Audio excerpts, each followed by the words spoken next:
Bem-vindo a mais um vídeo aqui do canal Mestre da Riqueza e no vídeo de hoje nós vamos falar sobre a Bolsa de Valores, o que está acontecendo aqui no Brasil, né? Nós estamos passando aí por anúncios da equipe econômica e uma fase de transição deve ocorrer agora entre 2022 para 2023. Bom, fato é que a Bolsa vem derretendo nesses últimos dias e vocês me pediram, André, grave um vídeo falando qual a expectativa que você tem para a Bolsa de Valores, o que vai acontecer para 2023 e o que eu achei aí das indicações de Fernando Haddad como ministro da Economia e Luiz Mercadante, Aloysio Mercadante aí para a presidência do BNDES. Tudo isso vem agitando a Bolsa de Valores, tá certo? E nós vamos falar todos os acontecimentos e no final do vídeo eu vou falar o que eu estou fazendo, o que eu aconselho você a fazer também, tá certo? Mas antes de mais nada, já quero pedir para você, aperta o botãozinho de curtir, vai me ajudar muito a manter esse canal aqui gratuito para você. Ao você sair daqui sem apertar o botão de curtir, o YouTube entende que você não gosta do meu canal. E lembre-se, sempre comente aqui embaixo também, porque me ajuda muito a manter esse canal aqui engajado, conversando com você. Tudo isso me ajuda muito aqui dentro do YouTube, tá certo? Bom, vamos lá. O que está acontecendo com a Bolsa de Valores? Bom, fato é que não tá nada fácil a vida do investidor, né? Só que eu trouxe alguns gráficos aqui para ilustrar melhor o que aconteceu nos últimos anos, o que pode acontecer nos próximos anos, tá certo? Vamos olhar agora o gráfico do Ibovespa, o que está acontecendo aí nos últimos anos. Bom, olha aqui, eu trouxe o gráfico, né, do último ano, os últimos 12 meses, e reparem só, hoje nós estamos, né, estou gravando aqui, no dia de hoje, a Bolsa fechou em 103 mil pontos, né? E nós estamos, ou seja, no mesmo patamar do dia 11 de janeiro de 2022. Ou seja, durante o ano inteiro a gente teve aí um ano volátil, a Bolsa subiu, a Bolsa caiu, mas nós estamos fechando praticamente o ano de dezembro ali no 0 a 0, tá certo? Então iniciamos em 2022, fechamos o ano de 2022, praticamente a gente vai ficar no 0 a 0. Agora, é o que eu sempre falo para vocês, né? Se você começou a investir na Bolsa de Valores agora, né, você não tem um histórico ainda de muitos meses ou muitos anos de investidor para ter esse conhecimento, eu trago aqui para você, tá legal? Eu sempre falo para vocês, Bolsa de Valores é um jogo de paciência, né? A gente investe em boas empresas e no longo prazo a gente colhe boa rentabilidade. Pode ser que, como o ano de 2022 se apresentou, nós andamos muito tempo de lado e aí você resolveu o quê? Vou vender meus papéis, tô de saco cheio, a bolsa só lateraliza. Né? Lembrando que nós estamos trazendo aqui o gráfico do índice do Ibovespa, mas o índice Ibovespa é uma cesta com várias ações. E muito desse percentual dessa cesta é preenchido por Petrobras, por Vale, pelos grandes bancos que, né, fazem parte aí da maior composição do índice Bovespa, tá certo? Para fazer análise de ações separadas, a gente tem que pegar o gráfico de cada ação e ver como é que ela performou. Mas aqui a gente fez um geralzão da Bolsa de Valores, tá certo? Bom, como eu falei, jogo de paciência. Olha o gráfico que eu trouxe aqui para você dos últimos 15 anos. Bom, observe no gráfico aqui que eu trouxe para você que a Bolsa de Valores nos últimos 15 anos ela apresentou movimento de alta, movimento de baixa, movimento de alta, movimento de baixa, mas aqui no final do período ela tá na alta. Se você pegar o começo aqui em 2009 e comparar com 2022, você vai ver que no final a gente tem ganhos substanciais, tá certo?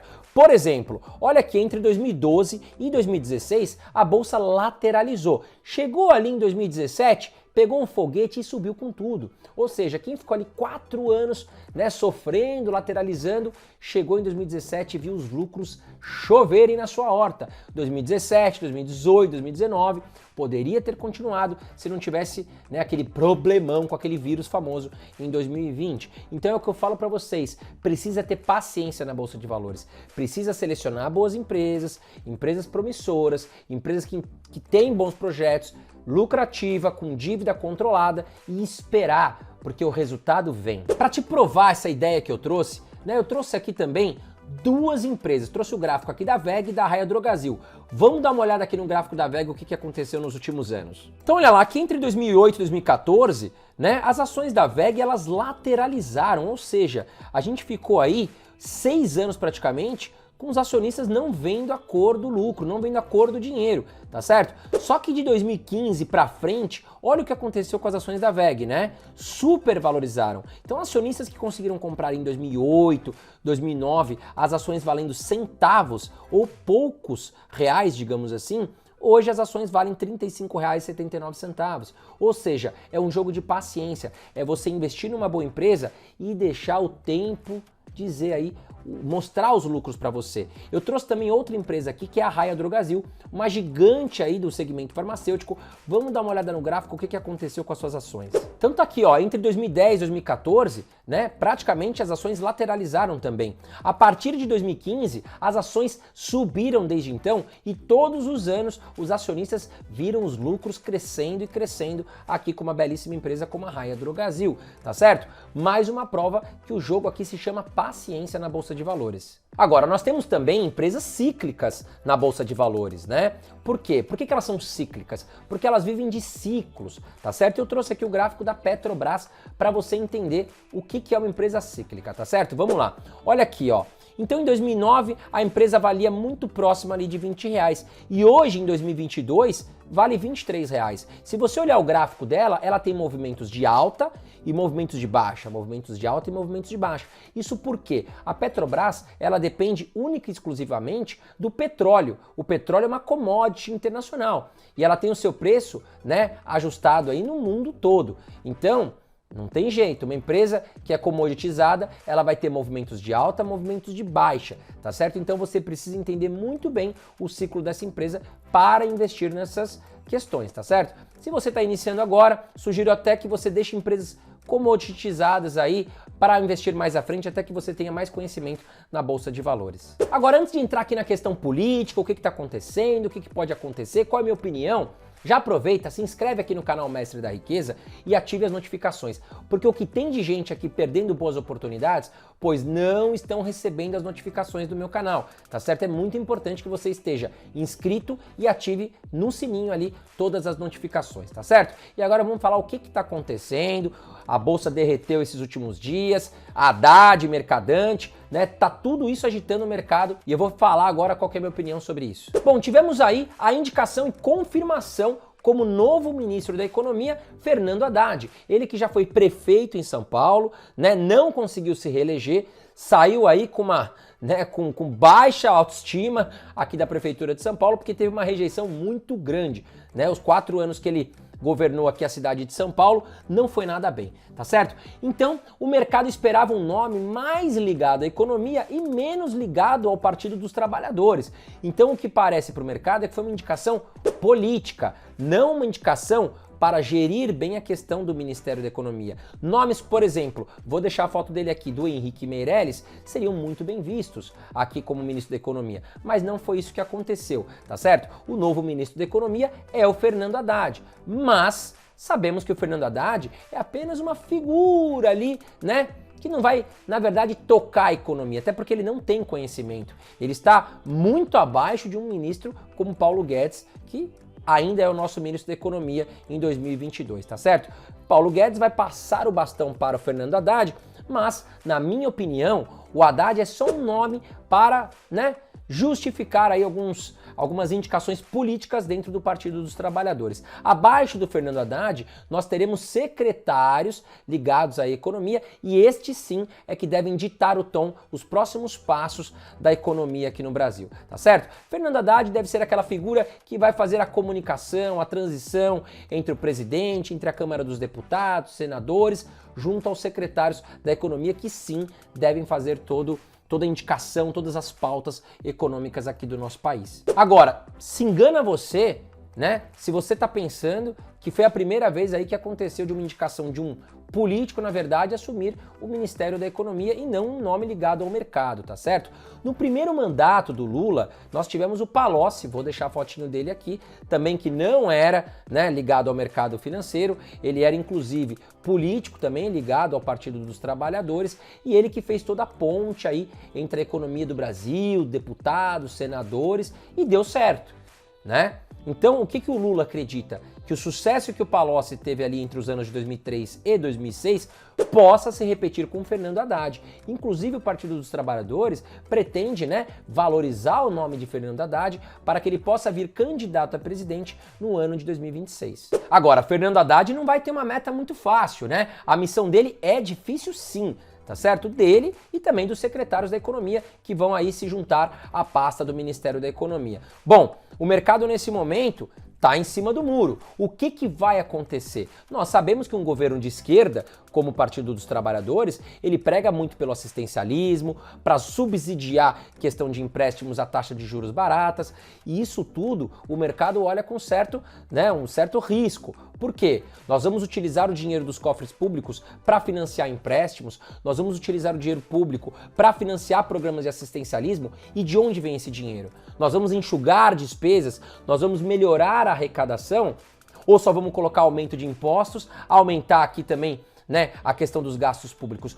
Como a Haddad, como a sua equipe econômica vai proceder aí no ano de 2023? Então o mercado ainda olha em cima do muro e está atento a todos os próximos passos, né? O que vai acontecer? Bom, de cara a gente já vê aqui, né, uma PEC aí do estouro, que nós estamos falando aí em 168 bilhões de reais. O que isso quer dizer? Que o governo Lula já pretende gastar 168 bilhões de reais nos próximos anos a mais do que o previsto. Ou seja, nós estamos falando em gastar mais dinheiro do que a gente arrecada. Imagine sua empresa. Se sua empresa fatura 100 hoje e você fala que você vai gastar 150, o que os teus sócios vão achar? Opa, peraí, você está me falando que você vai gastar mais do que ganha, minha empresa vai quebrar. E é isso que o mercado está olhando no momento, né? De onde que vai sair esse dinheiro para cobrir os programas de assistencialismo? Até que ponto um governo de esquerda vai querer financiar, vai querer subsidiar questões de assistencialismo para o povo e estourar aí a responsabilidade fiscal do país? Então, Fernando Haddad tem como meta e missão aí, né, colocar isso em prática de forma inteligente, tá certo? Lembrando que 2003 a 2006, o Lula teve 4 anos, seus 4 primeiros anos foram aí, de certa maneira, o mercado enxergou como positivo, e Antônio Palocci, que também era similar aí ao nome de Fernando Haddad, digamos assim, não tinha conhecimento também de economia, como um Paulo Guedes, mas deu certo. Ele fez a ponte, a comunicação, pessoas abaixo de Palocci tocaram bem ali a questão da economia, e aí a questão é quem que vai formar aí a pasta da economia junto de Fernando Haddad, porque eles que vão ditar o tom aí as regras de 2023 quanto à economia. Agora, temos também aí um certo colchão de segurança. Aí eu falo o quê? Câmara dos Deputados, Câmara dos Senadores. Por quê? O presidente Lula não manda sozinho no país. O Haddad também, como ministro da Economia, não vai poder aprovar qualquer pauta. Lembrem-se que Paulo Guedes tentou aprovar algumas reformas, tentou tocar algumas privatizações e não conseguiu, tá certo? O Brasil é um ninho bem complicado, tá certo? Então, pode ser que o Haddad queira aprovar aí alguma medida, a Câmara dos Deputados barre essa medida. Então vai ter que ter toda uma negociata aí entre Lula, Ministério da Economia, deputados, senadores, para que consiga aprovar as medidas. Eu creio que não vai ser fácil aprovar algumas medidas muito radicais, tá certo? Então, não acho que o Brasil vai virar Venezuela, não acho que o Brasil vai virar Argentina. O Brasil é um país muito grande, com uma força empresarial gigante, com uma força agro gigantesca, e para aprovar algumas medidas muito radicais, Fernando Haddad vai ter aí dificuldades. Então eu acredito que nós podemos ter aí sim um governo mais parecido com o Palocci, né? Se, claro, o Haddad e os secretários da economia tiverem aí responsabilidade fiscal. Agora, se for por um outro caminho, a gente pode ter a Câmara dos Deputados ou senadores barrando algumas loucuras. Se passar essas loucuras, aí a coisa pode ficar ruim. Bom, e nessa semana tivemos mais uma novidade que fez com que a Bolsa de Valores caísse ainda mais, tá certo? Olha essa notícia. Com o mercadante no BNDES, Lula fica mais próximo do governo Dilma, diz estrategista. Bom, desde que o Lula ganhou as eleições ali, 31 de outubro de 2022, a Bolsa, né, vou colocar a data de gravação que eu tô fazendo esse vídeo, já caiu 9,6%, tá certo? Só em dezembro, com as indicações de Haddad e Mercadante, a Bolsa caiu 7,95%. Né? Enquanto a Bolsa Americana começa a mostrar alguns respiros de recuperação, a Bolsa Brasileira vem derrapando com os nomes que estão sendo indicados que não eram esperados aí pelo mercado. E quanto à nomeação da presidência do BNDES, o mercado esperava também alguém ligado à economia, uma pessoa com experiência, né, ligado ao mercado financeiro, mas não, veio aí um político muito ligado ao Partido dos Trabalhadores. E aí o mercado, opa, enxergou isso de forma ruim, a indicação não agradou nada e a bolsa derreteu essa semana. O que o mercado está enxergando com a indicação do Mercadante? Primeiro que o Mercadante estava muito ligado ao governo Dilma, lembrando que o governo Dilma foi um fracasso frente à economia. Segundo que o Mercadante fez algumas críticas, né, à TLP, que é a taxa de juros hoje feita pelo BNDES, e que tem, claro, uma política ali de cuidados, ou seja, não vamos emprestar mais, não vamos usar dinheiro a mais do que o banco pode emprestar. E o Mercadante fez algumas críticas, ou seja, para ele tem que emprestar, tem que subsidiar, se for o caso, tira o dinheiro do cofre aqui do governo para poder gerar mais empréstimo. Isso aí não é bem visto pelo mercado, porque assumir dívidas, gastar mais, responsabilidade fiscal, isso aí tudo tem que estar sob controle, é o que o mercado espera. E qual é um dos problemas que a gente enfrenta hoje? Taxa Selic 13,75%, né? Nós já estamos aí com a nossa taxa quase batendo o recorde da época Dilma, que bateu 14,25%, né? Se subir um pouquinho mais a gente já chega lá. Nós estamos com a inflação ali tentando controlar a questão da inflação e não tem jeito. Se o governo começar a gastar demais, começar a financiar demais, BNDES soltar muito empréstimo, subsidiar, ou seja, bancar esses empréstimos aí, né, como talvez o Mercadante está querendo fazer, não tem jeito. Tudo isso vai piorar o cenário da inflação, a taxa de juros pode subir e a economia aqui entrar em colapso. Soma-se tudo isso ao que o Mercadante já falou o quê? Acabou a privatização. Segundo o Mercadante, né, já vendemos demais as nossas empresas aqui, já privatizamos demais e agora ele vai fechar a torneirinha. O mercado enxerga de forma positiva quando tem privatizações, porque ele enxerga o quê? Saindo da mão do governo, indo para a mão do mercado privado, a empresa ela ganha mais profissionalismo, né? Tende a lucrar mais, tende a devolver mais dividendos aí para os acionistas, inclusive pagar mais impostos para o governo. Mas nós sabemos que um governo de esquerda e também Mercadante não pensa dessa forma. Então Petrobras e Banco do Brasil, que são grandes fatias da pizza do Ibovespa, derreteram essa semana e, claro, puxaram o índice para baixo. Olha lá, só em dezembro as ações da Petrobras caíram 12,53%, né? E desde o resultado das eleições já desabaram 28,4%. Banco do Brasil caiu 17,93% desde as eleições e só no mês de dezembro, com as indicações de Haddad e Mercadante, também já caíram 9,69%. Bom, e agora chegamos naquele momento, né? Mas e aí, André? O que fazer? O que você espera para 2023, né? E antes de falar tudo isso, é importante que você conheça a comunidade Eu Vivo de Dividendos. O link está aqui embaixo.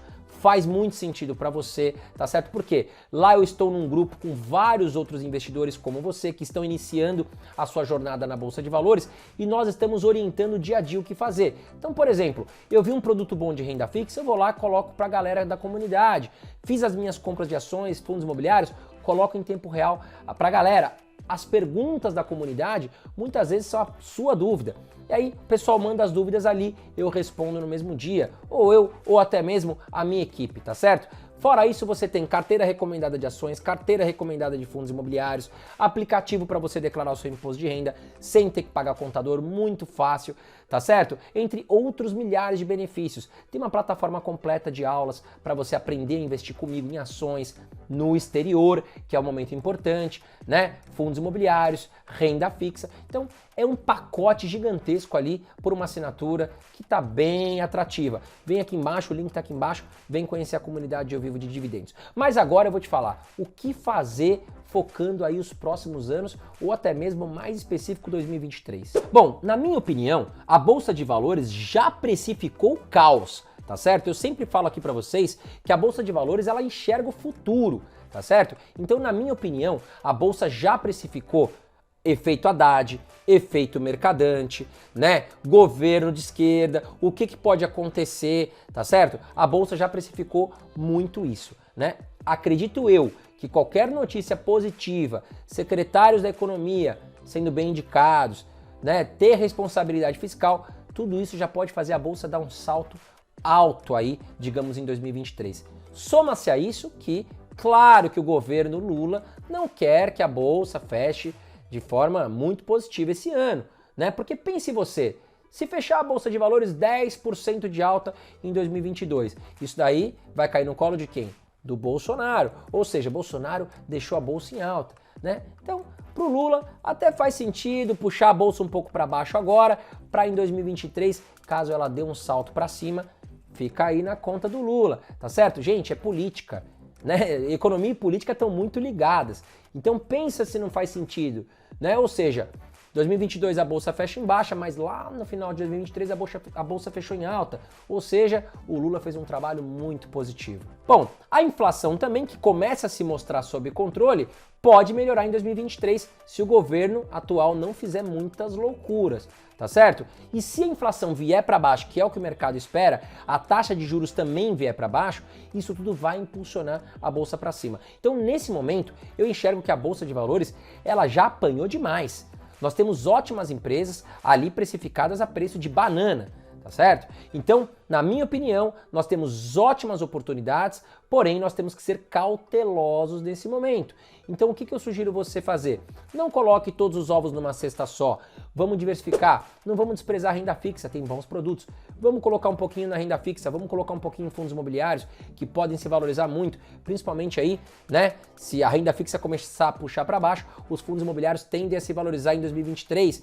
Bom, vamos colocar também no exterior, porque o dólar pode se valorizar caso a coisa dê ruim aqui. Então, uma cesta bem diversificada vai proteger o seu patrimônio. E eu acredito que você tem dúvidas, né? Banco do Brasil e Petrobras são ações que estão realmente muito baratas e atrativas, mas neste momento eu prefiro estar ausente de empresas aí muito ligadas, né, ao governo federal, tá certo? Porque a gente não sabe o que vai acontecer, se realmente vão meter o dedo ali na empresa. Então a gente tem tantas oportunidades que nesse momento eu prefiro não olhar para a Petrobras, principalmente, e até mesmo o Banco do Brasil, e olhar para outras empresas que estão tão atrativas e não têm o dedo do governo, tá bom? Então, em resumo, Bolsa de Valores está atrativa, tem muitas empresas baratas neste momento.